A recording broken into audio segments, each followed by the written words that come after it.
Hey y'all, what's up? You are tuned in to another episode of Rumorvilletv. If this is your first time joining us or you are a returning resident, that means you're subscribed.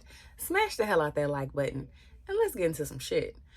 Okay, before we get started with this episode of foolishness, let's start off by sending our condolences to Bob Lee's family and friends. He was the founder of Cashapp, and he was unalived on yesterday, April the 5th. So let's definitely do that.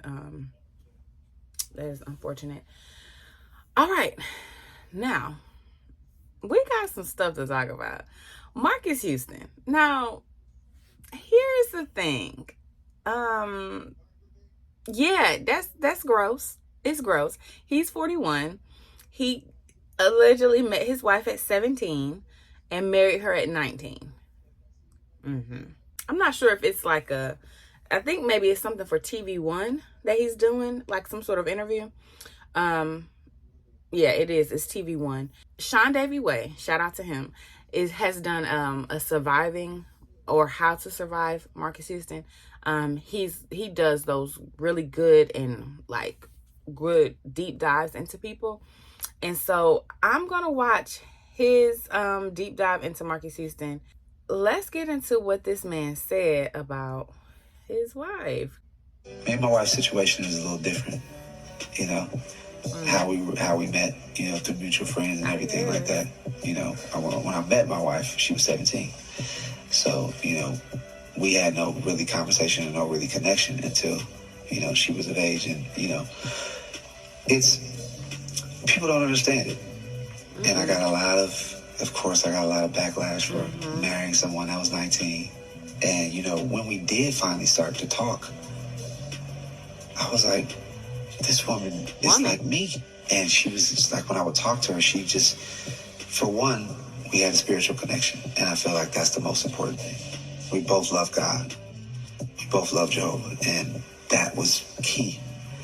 And being able to start being around her and talking to like, we connected through music. And, you know, her spirit, her kindness, her heart reminds me a lot of my mom. And just, you know, we connected on so many different levels. Okay, y'all heard it? Let's just call a thing a thing. This is gross, okay? There is nothing that a 37-year-old has in common with a 17-year-old. Nothing. And if you do find yourself having things in common with a 17-year-old to the point that you're falling in love with them, you're dating them, you have a problem. That's a problem. Because she doesn't have anything. It's not like at 17, you barely know how to wash your ass. Like, you just started washing your ass good at 17. And you trying to tell me, oh, this woman? Are you crazy? Even if she was 18 when you started talking, what's the difference between 17 and 18? Other than the legal age. Because nothing. Nothing. There's not a difference except for the fact that you're legal. You sound crazy, Marques. And it's gross. And on top of that, rumor has it is this girl was a runaway. So that makes it even worse because it's not like she was dealing with you because, I mean, maybe she did like you or maybe she did want to be with you, but my nigga, you got money. I want to be with you too. Like, what? What? She's homeless. She needs you. It's weird. It's very weird and disgusting. Like, you really said this shit? This woman at 19? You married her? You stole this young woman's youth. Like, she has a whole baby with this man. She's 22. She had a whole baby with him. At 21, you don't even know who you are. And you already got to figure out who your child is going to be. You already got to figure out somebody else. When you have kids, that's what I be trying to get people to understand. And that's my issue with Nick Cannon. It's not about him being able to financially care for the children. When you have children, whether you're the mom or the father, your children's needs are supposed to come before yours. So all of my kids come before me. I have to think for them before I can think for me. At 21, I didn't even know who the hell I was. I barely got life. And she's a whole wife with a baby. Ciao. Moving on. Let's get into this clip where Mendeecees sits down with Uncle Shannon and Shannon Sharp. He sits down with him and he says that he put his mama up for collateral when he was out here being a street pharmacist. What? Here we go. So you was El Chapo before Chapo.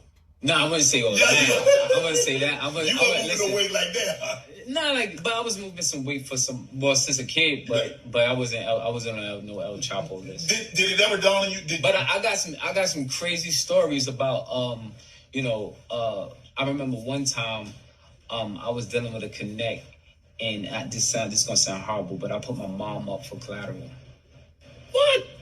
Yeah, I was getting a bunch of keys, and they was like, "Well, you guys show me where your mom live at, because if you run off on this, we can't afford you to run off." Right. And I was like, I ain't had no intentions of running off. Right. So I was like, I'll show you. And I took him, and she had no idea. Right. And I took him. So is that normal? I think at that point I had good in my heart, right, to do good business. Right. So I didn't think that far. You didn't think that. So you. Okay. What? I get it. You know, you had good intentions. You know, you didn't have any intentions on running off on the plug. So you felt comfortable with them knowing where your mama lived. But what if some other shit went down? What if you got robbed and somebody stole all the bricks? And like, it's just so many what ifs. And you didn't set your mama up. Child, somebody in the comments said, "Your mama? Yandy, you in danger, girl." I'm screaming, okay? This is wild. I would have never told anybody that crazy shit. And why the fuck would you do that? Like, why would you do that? Carisha voice. Yeah, no. Absolutely not. Wild, okay? Wild. What do y'all think? Y'all think that, oh God, I like Mendeecees, I do, but child, that is some trash nigga shit. Woo, that's some nigga shit. But honestly, it's probably been done so many times. Y'all probably y'all baby daddies out here, y'all think he out here flipping your tax money for free? Yeah, the plug know where you stay, bitch. Drop down in the comments, let me know what you think. Let's move on. Okay, so we all know that Trump got indicted. 34 felonies, child. And people out here campaigning for this man. Of course, Margie Taylor Greene crazy. And Kodak Black crazy. Ply said, now this is funny. Ply said, "Is there anybody you know ever been charged with 34 felonies and the system said, when you turn yourself in, we good on the mug shot, you ain't got to take it?" Don't do nothing around me, baby. Now, I didn't say don't do nothing. We can't do nothing together. Now, we both part of it. Then, I mean, we both part of it. But, baby, if it was just you and they come ask me about you, baby, I'm telling. Don't, baby, I'm telling. I'm going to tell it. Yep. Was Carisha stealing time? Was. She was. Yeah. Donald Trump, at first, he was trying to say, he didn't know, da-da-da-da. But some of the money came from your trust. Right. So Michael Cohen, fronted him the other part of the money, and then Trump was going to pay him back. But he had to use money from a business account, which is where campaign funds were. And that is a felony. Had no idea that was a felony. I didn't even know that was illegal to do, but it is. And so some of those 34 charges is that. And probably a slew of other things that he done. But y'all love Tdaddy. Everybody out here capping for that man. Let's hear what fool, the president of his fan club, had to say. Marjorie Taylor Greene. President Trump is joining some of the most incredible people in history being arrested today. Nelson Mandela was arrested, served time in prison. Jesus was arrested and murdered by the Roman government. There have been many people throughout history that have been arrested and persecuted by radical, corrupt governments. And it's beginning today in New York City. And I just can't believe it's happening, but I'll always support him. He's done nothing wrong. President Trump is joining. You cannot make this shit up. You're really going to say, you know, he is in the same class as Nelson Mandela and Jesus? Are you fucking crazy? Y'all are wild. Yo, Nelson Mandela? What a fucking slap in the face. So disrespectful. You just, at this point, you're just pulling names out your ass. Because this man is a criminal. By law, allegedly. That's what he did. Allegedly. He's a criminal. And you're going to equate him to Jesus? Y'all wild. Like, what? What? So now y'all are hyping up getting arrested? This man has been arrested. This man is a thug. Okay? He's out here on his gangster shit. Okay? Tdaddy is wilding.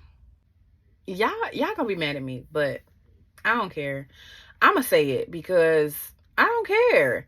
So let's start here. I am so proud of Angela White, aka Black China. Super proud of her.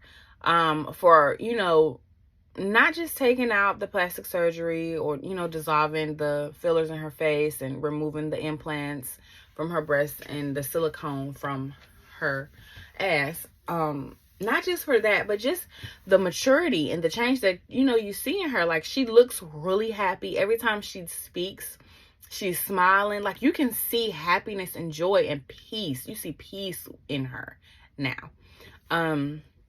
You know, she's removing tattoos. Like, you know, I'm really proud of her.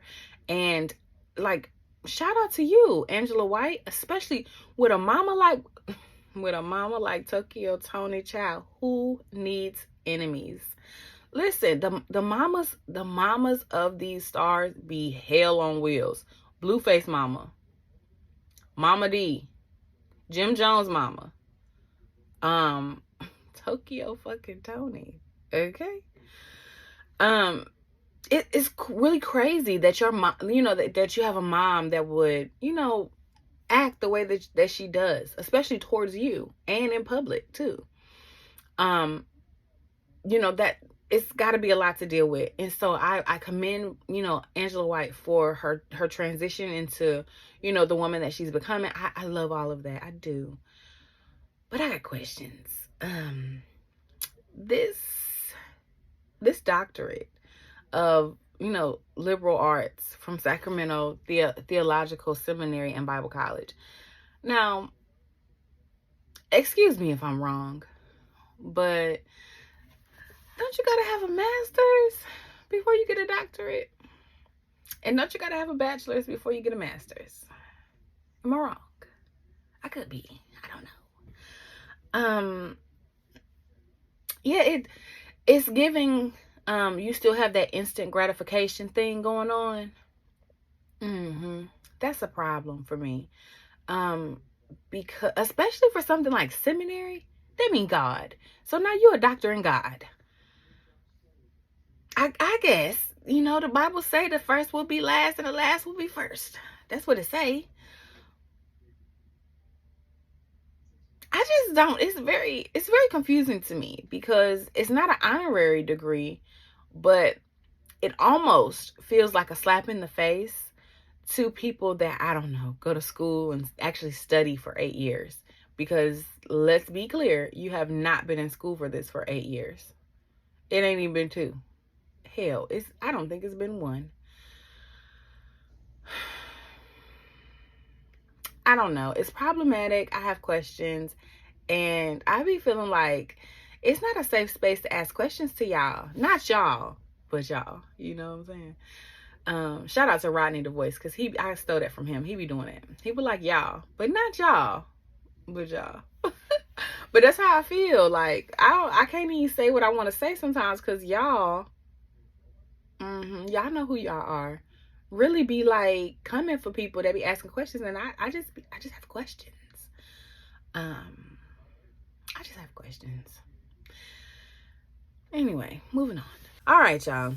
So Tamikascott admits that she hasn't spoken to her mom since dropping the receipts on her sister Latasha, because her mom is upset with her for bringing it to the forefront.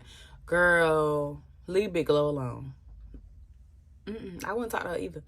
That's fine. That is fine. But I do have questions, because Latasha said she been calling you. You saying you ain't got her number and you can't call her, but you gonna get it from Tiny and call her. That's what you told TMZ, girl. Which one is it? Is she calling you or is she lying? I mean, I could believe that she telling a lie. I don't know. I don't know. But her saying I see everything, Latasha saying I see everything in that live, it really blew me, because did you see all these alleged mistresses and your husband? Because one of them said it's giving R. Kelly Colt vibes. Yeah, that's what she told Tasha K. I don't know if I believe it or not, but that's what she said. I don't know. You gotta talk to Tasha K about that. Speaking of Tasha K, so Tasha K went live on her Wino Gang podcast. That's her backup channel. So she went live on that channel, right? And on that channel, she was talking about the losing the appeal to Cardi and all of that. And she did have some accountability. I almost paid that $12 for her app after watching that live. But there just are some things that I still have questions about Tasha. So allegedly, according to Tasha said she said, I don't know who told y'all that I got on the stand and said that I lied, but I didn't say that. And I can show you transcripts where I didn't say that.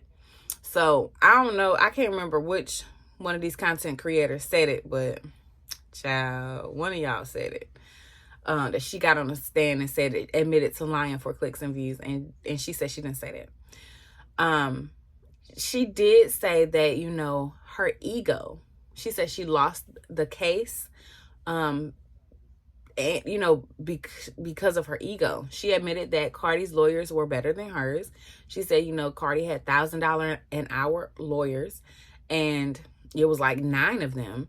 And Tasha said she only had 2 lawyers. And she said, you know, she said Olga basically cleared her balance, told her, you know, you don't have to finish paying her.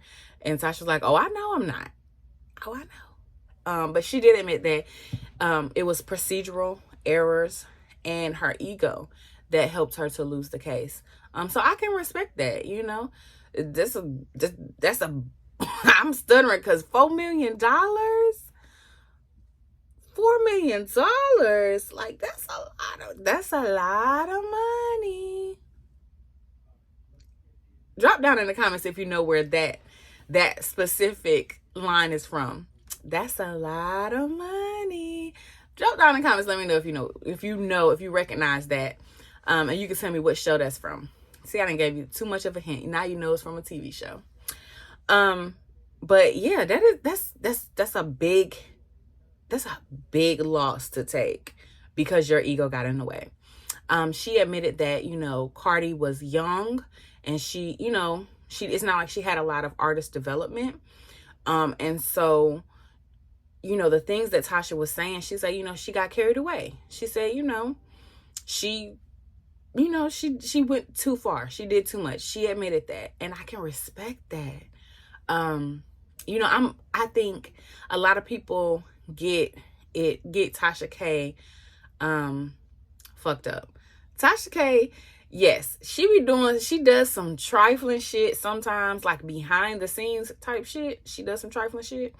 But as far as like for there are some things that she does really well. Like certain interviews. That last one with them two itches, that was some foolishness.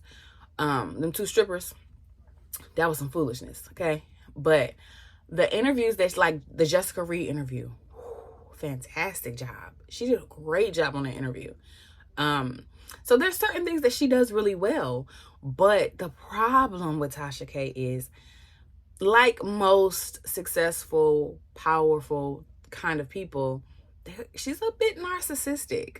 She looks at the way that she looks at things is a bit narcissistic. But if you really think about that, you kind of have to be. In order to be at the top of your game, you kind of got to be a little narcissistic. You kind of got to be. In order to be successful, you know, Diddy, Jay-Z, Beyonce, you know, there's just certain people that are at the top of their game. You kind of have to be a little bit. Because how else are you going to get there? Gotta be. You know, like I said before, I started off watching Tasha K when she was in her spare bedroom with the white blinds. When she started going in on Cardi, when it started to get, after the Star Marie interview, it started to get a bit excessive with Cardi. And that's when I started to pull away. So those videos with Cardi where she was dragging Cardi and, you know, talking about her with the beer bottle, if you know, you know, and all the other stuff, you know, I definitely did not watch all those videos because that's just not my thing. I'm all for a good dragging when the person is wrong and deserves it. But in my opinion, Cardi did not deserve that. Especially after you see that she's like telling you that it's bothering her that you're talking about this, that it's bothering her that you're saying these things, that she was going through a lot at the time. And to Tasha's defense, so was Tasha. Tasha was going through postpartum depression. Tasha has hyperthyroidism. You know, so she was going through a lot of emotional changes as well. So I'm going to give both women, you know, a little grace with that. What I didn't like about what Tasha said on her podcast was the way that she didn't fully take accountability. She kind of was like, you know, well, you know, we don't know if those were her actual health records. You know, the judge allowed it because it had her birthday on it, but it didn't have her actual name. And she was like, you know, and for the record, I didn't necessarily say that she had it. I said she could have. Girl, you said it. But I didn't like how she was like, if I was Cardi, I wouldn't have sued me. I would have sued Cornhub, because Cornhub, y'all know what I'm talking about. Cornhub still has the video up where it's saying that it's Cardi with the beer bottle.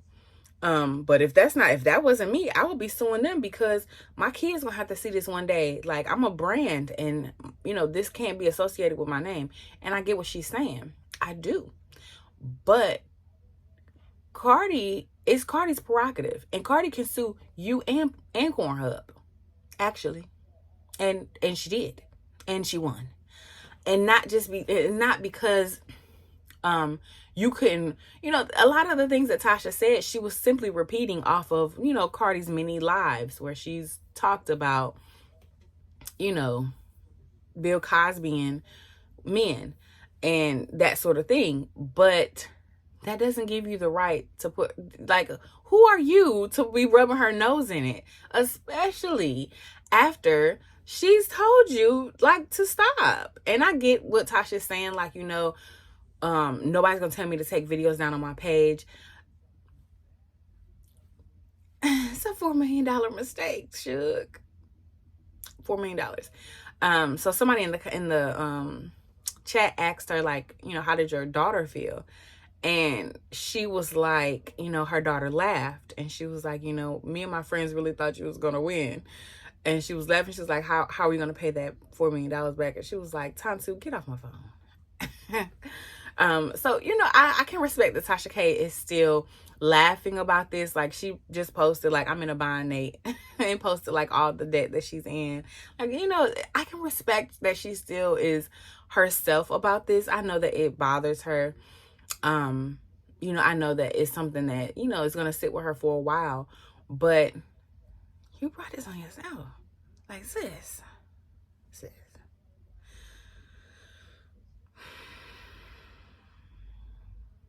$4 million.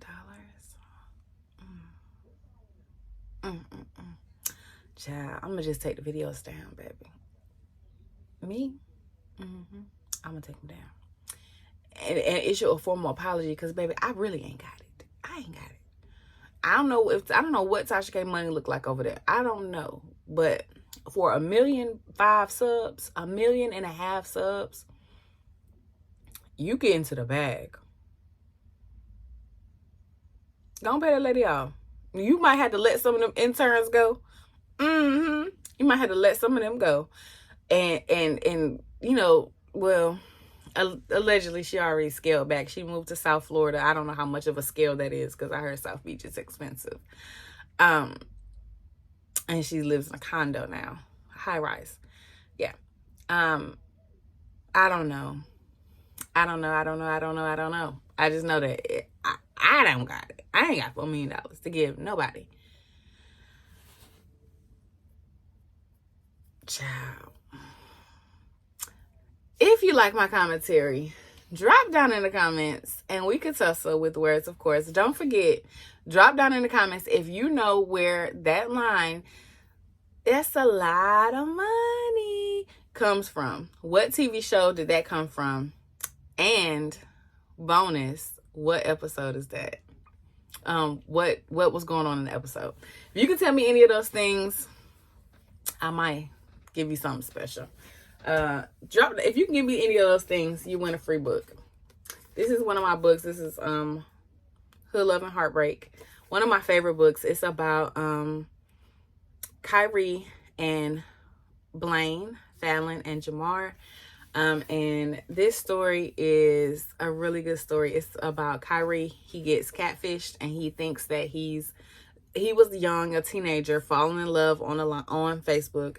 And he thought he was falling in love with Blaine because somebody was using her pictures and information, and come to find out it was not her. And so when he actually saw Blaine in person, you know, he goes up to her thinking that, you know, this is the person he's been talking to, and she has no idea who the hell he is. So, and their love story kind of spirals from there. So you win this book if you can tell me where that line, "It's a lot of money," comes from. If you like my commentary, smash the hell out that like button.